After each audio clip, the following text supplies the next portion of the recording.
कभी सोचा है कि ये पौधे जो एक जगह से हिल भी नहीं सकते, आखिर पूरी दुनिया पर छा कैसे गए हैं?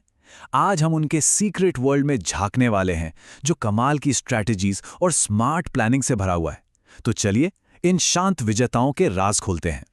ये सवाल थोड़ा हैरान करने वाला है ना? देखिए, जानवर तो भाग सकते हैं, छिप सकते हैं, अपने लिए साथी ढूंढ सकते हैं, पर एक पौधा, वो तो अपनी जड़ों से बंधा हुआ है। फिर भी वो हर जगह है, रेगिस्तान से लेकर बर्फीले पहाड़ों तक। तो उनका सीक्रेट क्या है? जवाब छिपा है उनकी शानदार और अक्सर ना दिखने वाली सर्वाइवल प्लानिंग में। देखिए, किसी भी जीव के लिए सबसे बड़ा चैलेंज होता है अपनी अगली पीढ़ी को दुनिया में लाना। इस चैलेंज से निपटने के लिए पौधों ने दो बहुत ही अलग लेकिन दोनों ही कामयाब रास्ते निकाले हैं। तो चलिए, इन दो रास्तों को एक एक करके समझते हैं। तो एक तरफ है क्लोन स्ट्रैटेजी।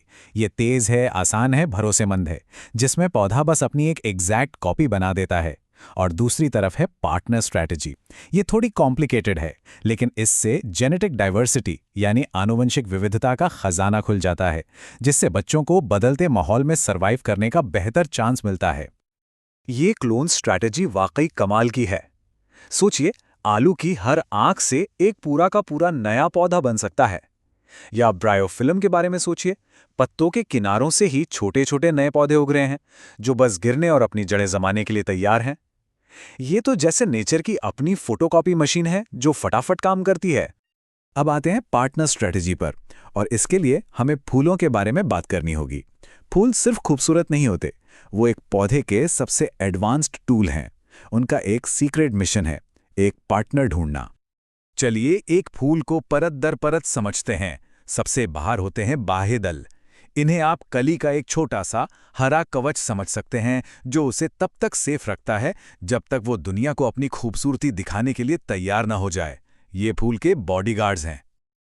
अब आते हैं असली स्टार पर, पंखुड़ियां। ये सिर्फ दिखने में सुंदर नहीं होती, ये एक बड़े चमकीले बिलबोर्ड की तरह हैं, जो मधुमक्खियों, तितलियों और दूसरे जरूरी मेहमानों को आवाज देती हैं, पार्टी यहां है। ये एक ऐसा कलरफुल ऐड है जिसे कोई इग्नोर नहीं कर सकता। फूल के थोड़ा और अंदर जाएं तो हमें मिलता है नर हिस्सा, यानी पुंकेसर।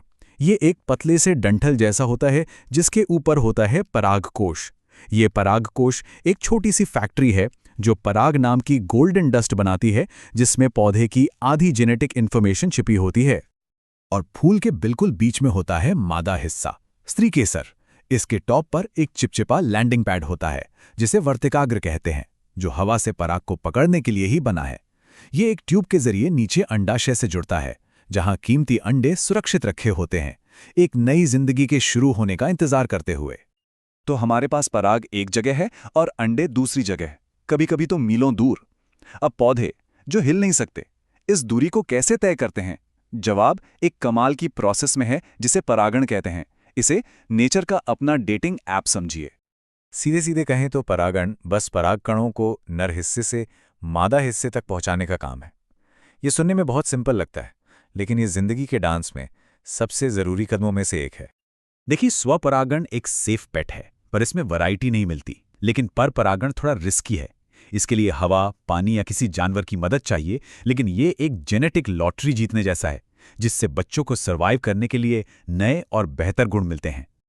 जैसे ही पराग लैंड करता है, एक गजब का सफर शुरू होता है। वो एक छोटी सी सुरंग यानी पराग नली बनाकर वर्तिका से होते हुए अंडाशय तक पहुंचता है। नर कोशिकाएं इस सुरंग से रेस लगाती हुई नीचे जाती हैं, जब तक कि वो आखिरकार मादा अंडे से मिल ना जाएं। और यही है वो जादुई पल जब एक नई जिंदगी बनती है, एक नए पौधे की पहली सिंगल सेल। तो ठीक है, एक नया पौधा बन गया, मिशन पूरा हुआ, राइट? बिल्कुल नहीं। अब एक और बड़ा चैलेंज सामने है, अपने बच्चों को घर से बाहर भेजना। अब समय है बीजों के महान पलायन का। तो आखिर ये इतनी बड़ी बात क्यों है? एक बीज बस अपने पेरेंट प्लांट के बगल में क्यों नहीं उग सकता? क्या होगा अगर वो बस वहीं गिर जाए? जरा सोचिए, अपने ही माता पिता की परछाई में बड़े होने की कोशिश करना, वो भी सचमुच। ऐसे में ना तो कभी पूरी धूप मिलेगी, न ही पानी, और न ही जमीन से पोषक तत्व। एक नन्हे पौधे के लिए यह जिंदगी और मौत का सवाल है। अगर उसे बचना है तो उसे अपना रास्ता खुद बनाना ही होगा। और इस पलायन को पूरा करने के लिए पौधों ने क्या कमाल के तरीके अपनाए हैं। कुछ अपने बीजों को छोटे हेलीकॉप्टर जैसा डिजाइन करते हैं जो हवा के साथ उड़ते चले जाते हैं। दूसरे, जैसे नारियल, अपने बीजों को छोटे जहाज़ों में बदल देते हैं ताकि वो समंदर पार कर सकें। और कुछ तो बहुत ही चालाक होते हैं जो अपने बीजों को जानवरों के बालों में चिपकाकर या उन्हें एक टेस्टी फल के अंदर छिपाकर फ्री राइड ले लेते हैं। कुछ पौधे तो अपने बीजों को धमाके के साथ दूर फेंक देते हैं। तो ये सब चीजें आपस में जुड़ती कैसे हैं? याद है वो फूल जिससे हमने शुरुआत की थी?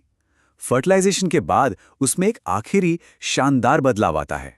अंडाशय, जो अंडों की रक्षा कर रहा था, वो एक रसीले फल में बदल जाता है और अंदर के छोटे अंडे बीज बन जाते हैं जो दुनिया में अपना सफर शुरू करने के लिए तैयार हैं। और अक्सर ये फल ही बीज के लिए टिकट का काम करता है, जो किसी भूखे जानवर को उसे दूर ले जाने के लिए ललचाता है।